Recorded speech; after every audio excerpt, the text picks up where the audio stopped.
میں ہوں ڈاکٹر عمر safe. Telenor presents Jio تو ایسے. پاکستان میں 26% آبادی غربت کی سطح سے نیچے زندگی گزارنے پہ مجبور ہے. یعنی پاکستان میں تقریباً 6 کروڑ لوگ مشکل سے 2 وقت کی روٹی کھا پاتے ہیں، اپنے بچوں کی اسکول کی فیس دے سکتے ہیں، اور اس مفلسی کی چکی میں پستے چلے جا رہے ہیں. ہم غریبوں کو خیرات تو دیتے ہیں لیکن ان کی غربت کا مداوع نہیں کرتے. یہ مداوع نہیں کرتے کہ وہ مفلسی سے نکل کر خود کفیل بن جائیں، اپنے پاؤں پہ کھڑے ہو جائیں، اپنا کاروبار شروع کر سکیں. لیکن آج کے ہمارے مہمان ڈاکٹر امجد ثاقب ایک ایسا ادارہ چلاتے ہیں جہاں غریب کو خیرات نہیں دی جاتی بلکہ اسے خود کفیل بنایا جاتا ہے. ڈاکٹر امجد ثاقب کا ادارہ اخوت فاؤنڈیشن مقابلہ کرتا ہے غربت سے اخوت کے ساتھ، اور ہم انہیں دیکھ کر کہتے ہیں جیو تو ایسے.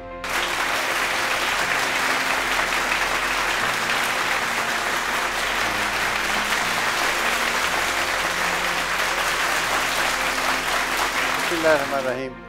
Thank you very much for the kind words doctor صاحب. میں جب پیچھے مڑ کے دیکھتا ہوں تو میری زندگی کی ایک خوبصورت یاد جو کسی زمانے میں میرے لیے تلخ تھی، وہ پہلا دن تھا جو میں اسکول پہنچا. ٹوٹا پھوٹا اسکول، کچے در و دیوار اور سخت سردی. میں بچوں کے ساتھ کلاس روم میں بیٹھ گیا تو مجھ سے ایک طاقتور بچہ میرے پاس آیا. اس نے مجھے دھکا دیا، اس نے مجھے گالی نکالی، اس نے میری چیزیں مجھ سے چھین لی. میری آنکھوں میں آنسو تھے اور میں سوچنے لگا کہ میرے ساتھ اتنے بچوں کے سامنے یہ سلوک کیوں ہوا. میرے سامنے 2 راستے تھے. یا تو میں یہ ارادہ کرتا کہ میں بھی بڑا ہو کر ایسا ہی سلوک دوسروں کے ساتھ کروں گا، ان کی چیزیں چھینوں گا، ان کو گالی دوں گا اور ان کی آنکھوں میں آنسو لانے کا باعث بنوں گا. لیکن نہ جانے کیوں میرے دل سے آواز نکلی کہ ایسا نہیں، مجھے کوئی ایسا کام نہیں کرنا چاہیے جس سے کسی کی عزت نفس مجروح ہو اور کوئی کمزور شخص آنسو بہانے پر مجبور. نہ جانے وہ خواہش تھی، دعا تھی، کیا تھا کہ خدا نے اس کو قبول کیا. اس ٹوٹے پھوٹے اسکول سے نکل کر اگلی منزل، پھر اگلی منزل، پھر گورنمنٹ کالج لاہور میں پہنچا، FSc کی، اور پھر کنگ ایڈورڈ میڈیکل کالج میں. انہی دنوں میں نے ایک کتاب پڑھی جس کا نام ہے آواز دوست. اس کتاب کے مصنف نے لکھا کہ وہ مقام جہاں خواہش قلبی اور فرض منصبی کا اتصال ہو جائے خوش بختی کہلاتا ہے. انسان کو اس مقام کی تلاش کرنی چاہیے. تو ڈاکٹر بننے کے بعد مجھے لگا یہ وہ مقام نہیں جہاں خواہش قلبی اور فرض منصبی کا اتصال ہو، کیونکہ میں شاید ایک اچھا ڈاکٹر نہ بن سکوں. تو میں نے فیصلہ کیا کہ مجھے سول سروس میں جانا چاہیے. سول سروس کا امتحان دیا، بہت اچھی پوزیشن آئی، ڈسٹرکٹ مینجمنٹ گروپ میں منتخب ہوا. 18 سال نوکری کے بعد اچانک ایک دن پھر سے مجھے وہ فکرہ یاد آیا کہ وہ مقام جہاں خواہش قلبی اور فرض منصبی کا اتصال ہو جائے خوش بختی کہلاتا ہے. مجھے لگا کہ آج بھی میں اس مقام سے دور ہوں. لوگ فیصلہ نہیں کرتے، خوف زدہ رہتے ہیں. الحمدللہ مجھے فیصلہ کرنے کا موقع ملا اور میں نے فیصلہ کیا کہ میں سول سروس چھوڑ کر کسی اور مقام کی تلاش میں نکلوں گا. اس کے بعد ایک نئی کہانی شروع ہوتی ہے، اخوت. اس دن میں نے سوچا کہ زندگی صرف اپنے لیے نہیں، زندگی اوروں کے لیے ہے. خواب صرف اپنے لیے نہیں دیکھے جاتے، اوروں کے لیے بھی دیے جاتے ہیں. تو یوں اخوت کا آغاز ہوتا ہے. کیا خواب تھا یہ خواب تھا کہ ہمیں سب کے ساتھ مل جل کر ایک ایسے معاشرے کی تعمیر کرنی ہے جس میں ہر شخص کو عزت اور احترام کے ساتھ زندہ رہنے کا موقع مل سکے. کسی کی آنکھوں میں آنسو نہ آئیں، کسی ماں کا بچہ بھوکا نہ رہے، کسی بچے کا اسکول سے رشتہ نہ ٹوٹے، کاغذ، قلم اور کتاب ہر شخص کو میسر ہوں. تو یوں اخوت شروع ہوتی ہے اور اخوت کی بنیاد قرض حسن کے اوپر رکھی جاتی ہے۔ ہم نے کہا کہ ہم لوگوں کو خیرات نہیں دیں گے، بھیک نہیں دیں گے، بلکہ ان کو ہم قرض حسن دیں گے کہ تاکہ اپنی وہ زندگی تعمیر کر سکیں۔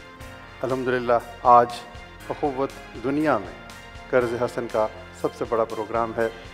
37 لاکھ گھرانوں کو 102 ارب روپوں کے قرضے دیے گئے، اور سب سے خوبصورت بات یہ ہے کہ یہ ملک کتنا دیانت، امانت اور صداقت پہ یقین رکھتا ہے کہ ہمارے قرضوں کی واپسی کی شرح 99.9% ہے۔ اخوت نے دنیا میں قرض حسن کی صورت میں ایک جو پروگرام پیش کیا وہ پاکستان کی خوبصورت تصویر ہے، اس معاشرے کے اندر دھڑکتے ہوئے خوبصورت جذبات کی ترجمانی۔ ہم سب ایک دوسرے سے مل کے کہتے ہیں کہ کیا غم ہے جو رات ہے اندھیری، میں راہ میں روشنی کروں گا۔ آئیں ہم سب مل جل کر ان لوگوں کو بھی اپنا بنائیں جن کو ان کے اپنے چھوڑ گئے۔ اخوت کی کامیابی کے بعد ہم نے ایک اور خواب دیکھا۔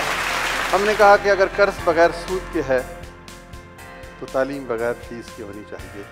الحمدللہ اخوت یونیورسٹی کے نام سے ہم ایک ایسا ادارہ تعمیر کر رہے ہیں جس میں بچے آج پڑھیں گے اور فیس 20 سال کے بعد ادا کریں گے، اس لیے کہ اس وقت کوئی اور بچہ تعلیم کی جستجو میں یہاں پر موجود ہوگا۔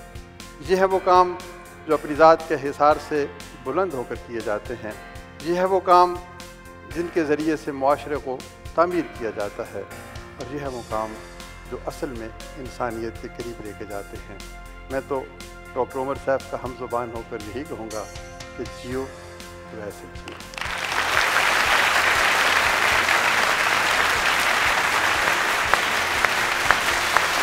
ڈاکٹر صاحب کوئی شک نہیں، جیو تو ایسے، اور ماشاءاللہ you are such an inspiration. لاکھوں لوگ، کروڑوں لوگ آپ کے ان اداروں سے مستفید ہوئے۔ مجھ سے پچھلے دنوں کسی نے پوچھا کہ ڈاکٹر امجد ثاقب کرتے کیا ہیں، تو میں نے کہا وہ غریبوں کا بینک چلاتے ہیں۔ تو انہوں نے کہا وہ تو ڈوب گیا ہوگا، پاکستان میں تو قرضہ کوئی واپس نہیں کرتا بینک سے لے کر۔ میں نے کہا نہیں، ان کا قرضہ سب واپس کرتے ہیں۔ یہ درست بات ہے ڈاکٹر صاحب؟ جی بالکل، الحمدللہ 99.9% ریکوری پرسنٹیج ہے۔ دیکھیں، بینک وہ ڈوبتا ہے جہاں پر چلانے والوں کی نیت اچھی نہ ہو اور وہ دوسروں کے استحصال پر آمادہ ہوں۔ جو بینک محبت کا ہو، ایثار کا ہو، قربانی کا ہو اور انسانیت کے بلند ترین اصولوں سے متصف ہو، وہ بینک نہیں ڈوب سکتا۔ واہ، بہت اچھا جناب والا، بہت شکریہ for coming to our show and for inspiring us. Thank you very much.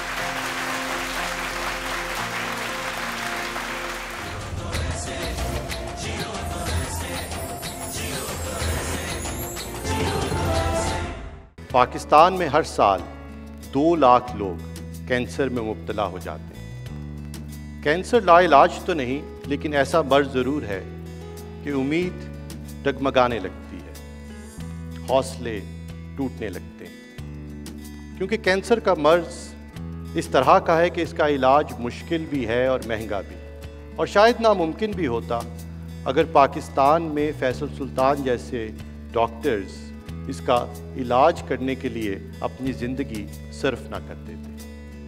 Doctor Faisal سلطان شوکت خانم ہسپتال کے چیف ایگزیکٹو ہیں اور پچھلے 24 برس سے پاکستان میں کینسر کے مریضوں کے مسیحا بنے ہوئے ہیں، اور ہم انہیں دیکھ کر کہتے ہیں جیو تو ایسے۔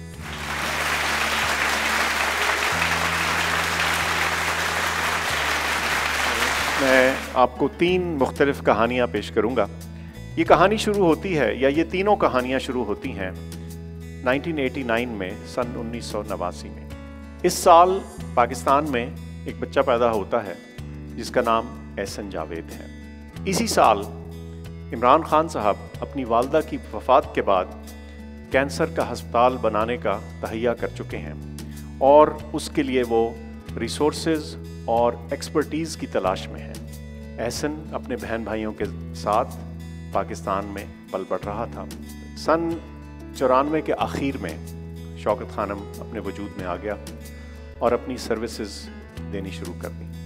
اس دوران میں امریکہ سے واپس آ کر شوکت خانم کو جوائن کر چکا تھا، اور یہاں بطور کنسلٹنٹ کام کر رہا تھا، اور میری جو اسپیشلٹی ایریا ہے انفیکشس ڈیزیزز، اس میں میں مریضوں کو دیکھ رہا تھا۔ ہم آگے چلتے ہیں سن 2000 تک۔ سن 2000 میں ہسپتال اپنے سروس کے 5 سال مکمل کر چکا تھا۔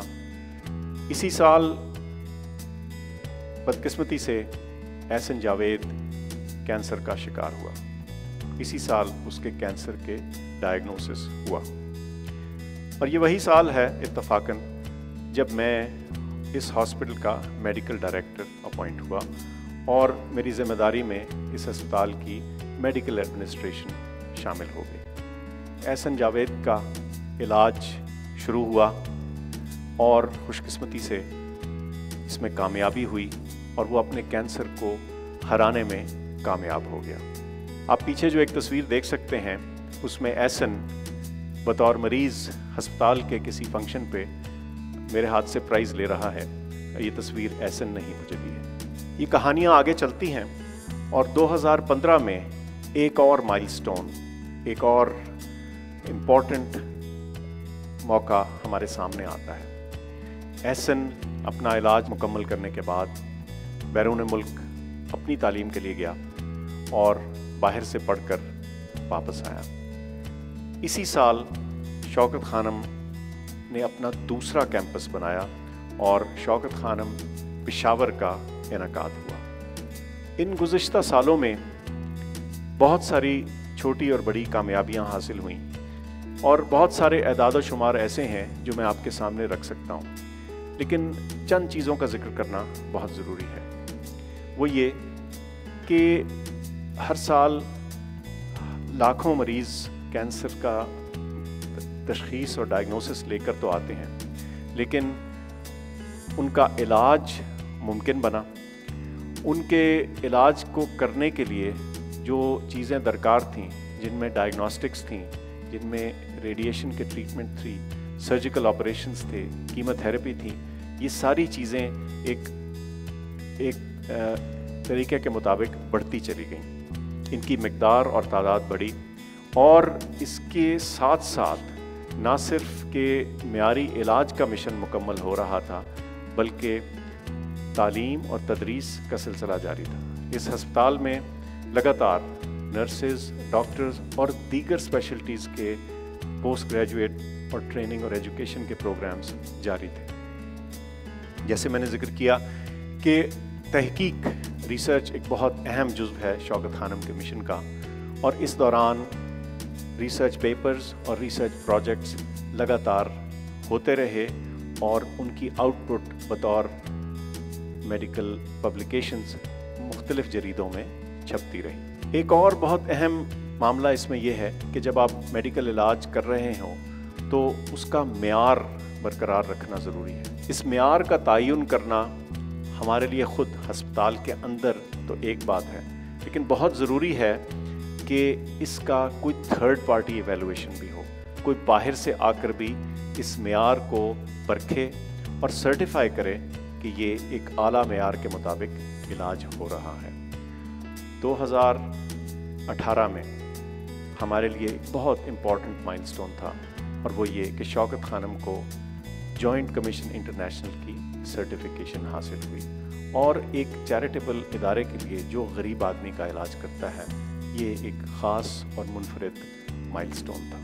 ہر سال لاکھوں لوگ ہسپتال آتے ہیں اور ان کا علاج ہوتا ہے، اور یہ لگاتار جو ایکٹیویٹی ہے یہ وقت کے ساتھ بڑھتی چلی جا رہی ہے، اور اسی کی وجہ سے ہم نیا کیمپس پشاور بنانے میں کامیاب ہوئے، اور اسی کی وجہ سے ہم آئندہ کراچی کے اندر بھی اپنا ایک کیمپس بنانے چلے جا رہے ہیں۔ یہ مشن جاری ہے، اور اس کا ایک اور امپورٹنٹ حصہ جس کا میں نے ذکر کیا، اس کا آپ کو بتانا بہت ضروری ہے۔ وہ یہ کہ ہر سال کم از کم 75% لوگ ایسے ہوتے ہیں ہمارے کینسر کے پیشنٹس میں جن کا علاج فری ہو رہا ہوتا ہے، مفت ہو رہا ہوتا ہے، ان کا اپنا خرچہ کیے بغیر ہو رہا ہوتا ہے۔ اس مشن میں ہمیں ٹیکنالوجی، لوگ، ٹریننگ، یہ سارے وہ جزو ہیں جن کو شامل رکھنا پڑا ہے اس کو آگے پہنچانے کے لیے، اور یہی وجہ ہے کہ یہ مشن آگے کو بڑھ رہا ہے۔ آئندہ آنے والے سال انشاءاللہ اس مشن کو بڑھانے میں، ہماری کیپیسٹی اور کیپیبلٹی کو آگے لے کر چلنے میں، اس معیار کو برقرار رکھنے میں ہماری مدد کے لیے، اس مشن کے لیے ہمیں سارے ملک سے ہیلپ اور سپورٹ شامل رہی ہے، اور مجھے امید ہے کہ آئندہ بھی رہے گی۔ آپ کو جان کے یہ خوشی ہوگی کہ وہی احسن، جس کی لائف کی سٹوری کچھ ہمارے مائل سٹونز کے ساتھ ملی جلی اور انٹرٹوائنڈ ہے، وہ نہ صرف کہ اپنی تعلیم مکمل کر چکا ہے، بلکہ اسی ہسپتال میں ہمارے ساتھ کام کر رہا ہے، اور اس ہسپتال میں ریسورس جنریشن اور فنڈ ریزنگ میں اپنا اہم کردار ادا کر رہا ہے۔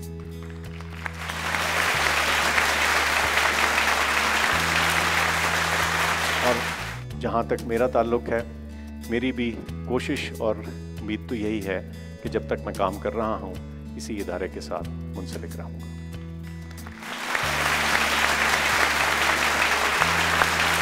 زبردست فیصل، آپ اور آپ کی ٹیم نے تقریباً 18 لاکھ لوگوں کا آج تک علاج کیا ہے۔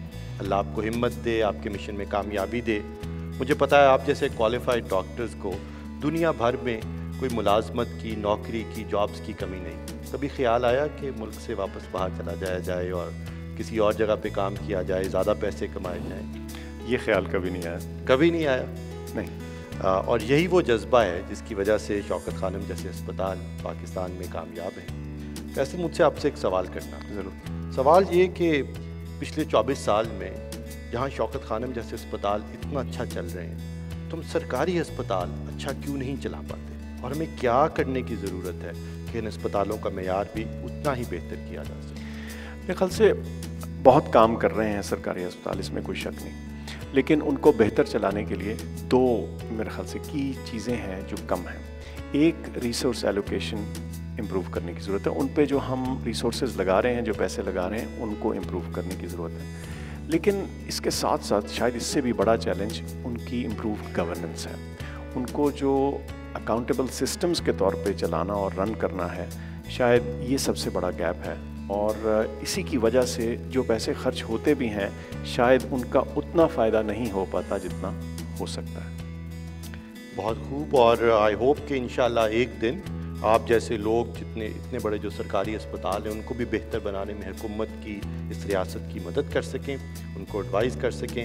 Thank you so much for coming to our show and we wish you well and we hope to be more successful انشاءاللہ۔ بہت شکریہ۔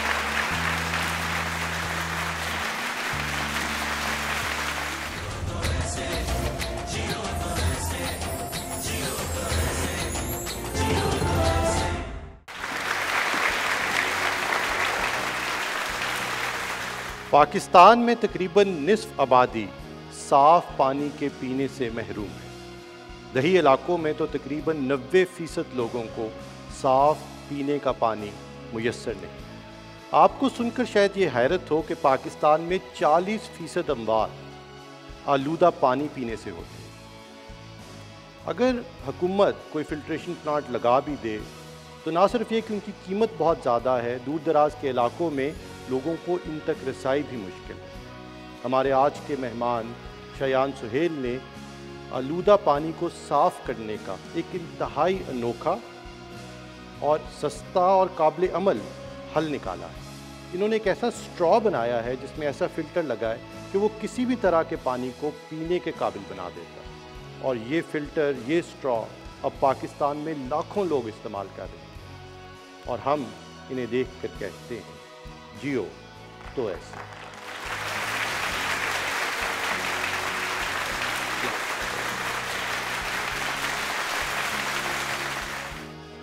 ہمارا یہ جو سلسلہ ایک سوال سے شروع ہوگا کہ کیا پاکستان کے تمام نلکوں میں کبھی پینے کا پانی آ سکتا ہے؟ تو یہ کوشچن لے کر جب ہم پاکستان کے تمام بڑے شہروں میں گئے تو 100% سروے کے رزلٹ نے کہا کہ ہم نلکے کا پانی ڈائریکٹلی نہیں پیتے۔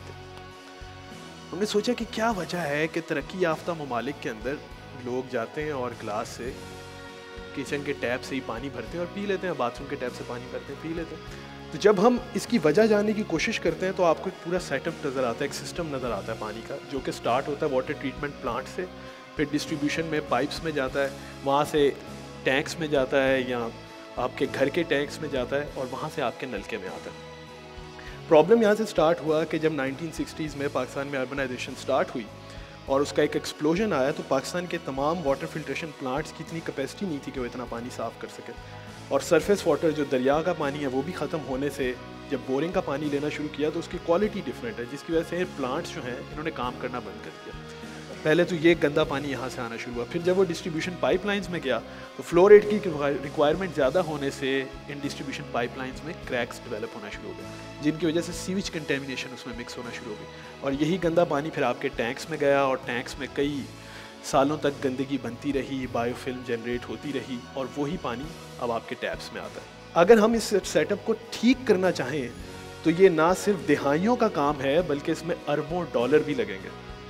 تو کیا ہم اتنا عرصہ ویٹ کریں اور اس سیٹ اپ کو ٹھیک کریں جبکہ ہم سینکڑوں جانیں ہر روز کھو رہے ہیں واٹر بورن ڈیزیز کو؟ اس سوچ کے ساتھ ایوری واٹر کو ہم وجود میں لے کر آئے کہ یہ ایک برج کی طرح کام کرے، ہم ان لوگوں کی جانیں بھی بچائیں جو اس وقت سٹیک پر ہیں، اور ساتھ میں ہم ایک ایسا سیٹ اپ بھی پرووائڈ کریں جو کہ اس اوور آل سسٹم کو ٹھیک کرے۔ یہ سلسلہ شروع ہوا سن 2013 میں جب میں کراچی سے UET گیا اور مجھے کرونک ڈائریا ہو گیا۔ میں تقریباً 105 کلو کا تھا اور میں نے 4 مہینے کی لڑائی کے دوران اس بیماری سے 40 کلو وزن لوز کیا، اور 4 مہینے کے بعد میں تقریباً 65 کلو کا تھا۔ اگر کوئی بھی ایوریج اسٹوڈنٹ جو 80 سے 75 کلو یا 70 کلو کا ہوتا ہے تو اس کی ڈیتھ ہو جاتی ہے اس پروسیس سے گزرتے ہوئے۔ اور یہ وہ ٹائم تھا کہ ہم نے سوچا ہم کیا ایسا کریں کہ یہ لوگوں کو پانی صاف ہر وقت اویلیبل ہو سکے۔ اس وقت بہت پاپولر تھے پوائنٹ آف یوز فلٹرز، تو بہت ساری companies, American, Swiss companies, German companies, انہوں نے پوائنٹ آف یوز فلٹرز بنانا شروع کیا جس میں ایک ہالو فائبر میمبرین ٹیکنالوجی استعمال ہوتی ہے۔ یہ کنونشنل فلٹرز کے مقابلے بڑے چھوٹے بھی ہیں اور آپ ان کو کہیں بھی لے جا بھی سکتے ہیں، پانی بھی صاف دیتے ہیں۔ تو ہم نے اس فلٹر کو بنانے کی کوشش شروع کی اور کئی سالوں کے بعد ہم نے اس کی میمبرینز بنائی۔ ہالو فائبر میمبرین مینوفیکچرنگ کی پہلی مشین ہم نے UET کے اندر، پاکستان کے اندر بنائی، اور ہم نے اسے پروٹوٹائپس بنانا شروع کیے۔ پہلے باڈیز 3D پرنٹ کروائیں، اس کے بعد ہم نے کچھ کمپٹیشنز ون کیے، پیسے آئے، پھر ہم نے اس کے موڈز بنوائے، اور تقریباً 10,000 لوگ یہ پروٹوٹائپس پاکستان میں استعمال کر رہے ہیں۔ لیکن اصلی مسئلہ تب شروع ہوا جب ہم نے پروٹوٹائپس بانٹ دیے۔ ہمیں تب احساس ہوا کہ گھروں میں جب یہ ٹیکنالوجی جو پلانٹس کے اندر لگتی ہے، لگائی جاتی ہے، تو کام کیوں نہیں کرتی؟ تو جب یہ سوچ ہمارے ذہن میں آئی اور کلیئر ہوئی اور اس کو ہم نے انالائز کیا، ہمارے پروٹوٹائپس جب لوگوں کو دیے تھے، تو ہمارے لیے بہت خوفناک بات تھی کہ یہی تو ریزن نہیں ہے کہ پاکستان میں کبھی بھی فلٹر باٹل واٹر کو کمپیٹ ہی نہیں کر سکتا، کیونکہ گھروں میں تو یہ ناکارہ ہے۔ اس سلسلے میں ہم نے اپنے ڈچ پارٹنرز کے ساتھ کولیبریٹ کیا اور ہم نے دنیا کی پہلی انٹرنسکلی اینٹی مائکروبیل میمبرین بنائی۔ اس میمبرین کے اوپر نہ تو کبھی بیکٹیریا گرو کر سکتے ہیں، نہ کبھی بایو فلم بن سکتی ہے، بے شک آپ اسے کسی طرح بھی استعمال کریں، گھر میں رکھیں۔ اور بایو فلم کا ایک بہت بڑا پرابلم یہ ہے، بایو فلم اسے کہتے ہیں بیکٹیریا گلو لائک سبسٹنس ہوتی ہے، اس کو ریلیز کرتے ہیں، تو نہ صرف اس پہ اور بیکٹیریا گرو کرتے ہیں بلکہ باقی بھی تمام گندگی، پارٹیکولیٹ میٹر اور کیمیکل کنٹیمنیشن وہ بھی تمام اس پہ چپک جاتی ہیں۔ تو ایک ایسی میمبرین جس پہ کبھی بایو فلم نہیں بنتی، اس کو ہر بار صاف کیا جا سکتا ہے دوبارہ بالکل نئے طریقے سے، ایسے لگے گا جیسے میمبرین نہیں ہوگی، صرف ایک بار سادے پانی سے ہی بیک واش کر کے۔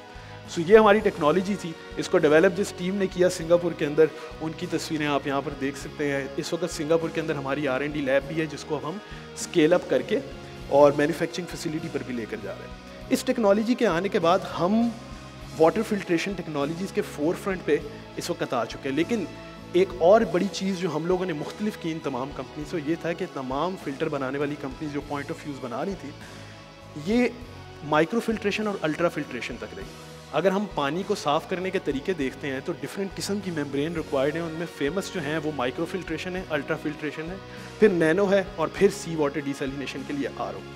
تو میجورٹی جتنے بھی فلٹر ہیں وہ رک گئے الٹرا فلٹریشن کے اوپر بایو کنٹیمنیشن کو سالو کرنے کے لیے، لیکن ہم ایک سٹیپ آگے گئے اور ہم نے کھارے پانی کو صاف کرنے والی میمبرین میں بھی اس ٹیکنالوجی کو ٹرانسلیٹ کیا نینو فلٹریشن۔ اب اس کی ضرورت کیوں پڑی؟ پچھلے 10 سال کے اندر ڈیٹا انالائز کیا گیا تو میجورٹی 70% جو بڑے ریورز تھے وہ ڈرائی ہو چکے ہیں۔ تو آپ کی ایک گلوبل انوائرمنٹ چینج ہو رہا ہے، کلائمیٹ چینج ہو رہا ہے، جس سے آپ کا سرفیس واٹر تو ختم ہوتا جا رہا ہے اور آپ اس کو کنٹرول نہیں کر سکتے۔ گراؤنڈ واٹر زیادہ استعمال ہو رہا ہے، لیکن گراؤنڈ واٹر ایک نیچرل ریسورس ہے جس کو ریپلینش ہونے میں بھی سینچریز لگتی ہیں, اور آپ نے ایک بار وہ بھی ڈرائی کر دیا, then you are only left on the sea water.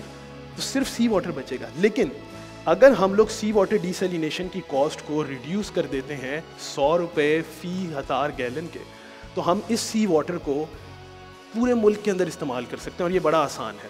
نہ تو آپ کو ڈیم بنانے پڑیں گے اور بلینز آف ڈالر کا خرچہ آئے گا, اور نہ تو کنٹریز کے کانفلکٹ رہیں گے. ہم کراچی سی پورٹ کے اوپر اس پانی کو ڈیسیلینیٹ کر کے پمپ کر سکتے ہیں نارتھ میں, اور یہ پانی ہر جگہ ڈسٹریبیوٹ ہوگا, اور یہ بڑا کامن ہے. پمپنگ کوئی مشکل چیز نہیں ہے. اسرائیل جارڈن کو پانی پمپ کر کے بھیجتا ہے, ملیشیا سنگاپور کو پانی بھیجتا ہے. ہم لاکھوں لیٹر پیٹرول کراچی پورٹ سے نارتھ کے اندر ریفائنریز میں بھیجتے ہیں. تو اس پانی کو یہاں پر کلین کر کے نارتھ کے اوپر پمپ کرنا will not be a problem. اور یہ بہت دور کی بھی سوچ نہیں ہے. اس وقت ایوری واٹر جو ہے, we are discussing this with Bill and Melinda Gates Foundation کہ ہم 2030 کے اندر کس طرح اس پروسیس کا پہلا پائلٹ کریں جو کہ تھر تک صاف پانی پہنچائے گا. Thank you. Very impressive, very innovative, very impressive. اس سے واقعی پاکستان میں لاکھوں لوگوں کی جانیں بچ سکتی ہیں. اب آپ کے کلیم کو ٹیسٹ کرنے کے لیے اور آپ کے پروڈکٹ کو ٹیسٹ کرنے کے لیے میرے پاس صرف ایک طریقہ تھا. میں گلاس بھی ساتھ لے کر آیا ہوں اور پانی بھی ساتھ لے کر آیا ہوں. بالکل زبردست ہے جی. اور یہ پانی آپ دیکھ لیں پہلے, اور اس کو میں نے آپ کا فلٹر بھی جوڑ دیا ہے. یہ پانی ہمیں لوگوں کو ضرور دکھانا چاہیے کہ کس طرح کا پانی لے کر آیا ہوں. اس سے زیادہ گدلا پانی ڈھونڈنا میرے لیے تو ممکن نہیں. بالکل, یہ کینال سے بھی زیادہ گندا ہے. اچھا, ویری گڈ. تو یہ پانی ہے, اور یہ ہم نے اس پہ آپ کا فلٹر جوڑا ہے. یہ آپ کا فلٹر ہے, اور یہ آپ کا لو کاسٹ پروٹوٹائپ ہے. بالکل جی, یہ وہ ہمارا پروٹوٹائپ ہے جو اس وقت پاکستان میں 10,000 سے زیادہ لوگ استعمال کر رہے ہیں. اچھا, ہمارا مقصد یہ تھا کہ ہم نے جب اپنی ٹیکنالوجی ڈیولپ کر رہی ہے تو یہ دکھانا کہ ایک کیپسول کی جتنی چھوٹی سی ممبرین بھی ہزاروں لیٹر پانی صاف کر سکتی ہے, اور آپ اس کو کتنی آسانی سے استعمال کر سکتے ہیں. ٹھیک, بہت اچھا. مجھے یہ بتائیے, یہ جو ممبرین ہے, جو فلٹر ہے آپ کا, یہ اسٹرا میں بھی آپ نے بتایا جا سکتا ہے, یہ ایک ٹوٹی میں بھی فٹ ہو سکتا ہے, نلکے میں فٹ ہو سکتا ہے, اور یہ پانی کے ڈسپینسر میں فٹ ہو سکتا ہے. جی, جیسے کہ اس کی کاسٹ کیا, اگر اس سے پانی صاف کرنا ہو تو 1 لیٹر پانی کتنے روپے میں صاف کرنا؟ ہم 1 لیٹر پانی 1 روپے میں صاف کرتے ہیں. تو 1 لیٹر پانی 1 روپے میں. بالکل. اور اس طرح کا پانی, بالکل اس طرح کا تو پانی. پھر اب اس کو ٹیسٹ کرنے کا ایک ہی طریقہ ہے کہ یار یہ ہے آپ کے لیے گلاس, اور یہ ہے پانی, اور اس کو ہم کرنے لگے ہیں صاف.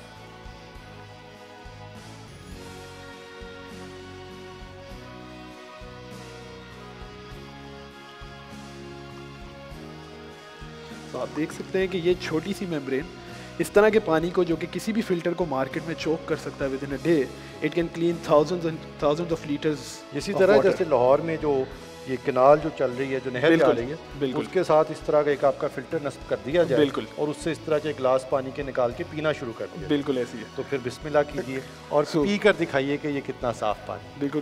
سو دس از 99.9999% پیور واٹر, اور میں آپ کو پی کے دکھا دوں. بالکل میٹھا پانی ہے, اور ابھی تک آپ کھڑے ہیں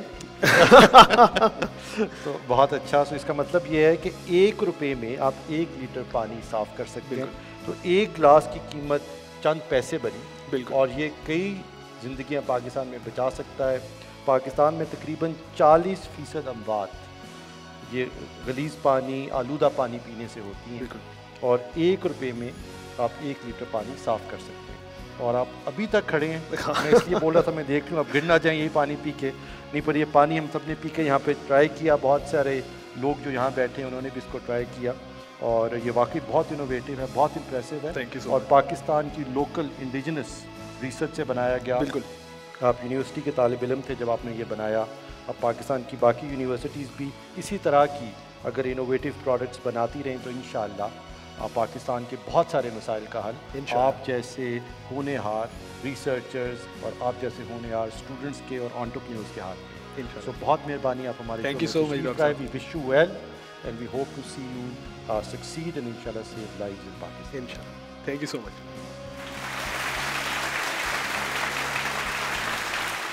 آج کا شو یہیں ختم ہوا. امید ہے this show has inspired you to do more, be more and achieve more, بلکہ مور سے بھی زیادہ. ٹیلینور پریزنٹس جیو تو ایسے.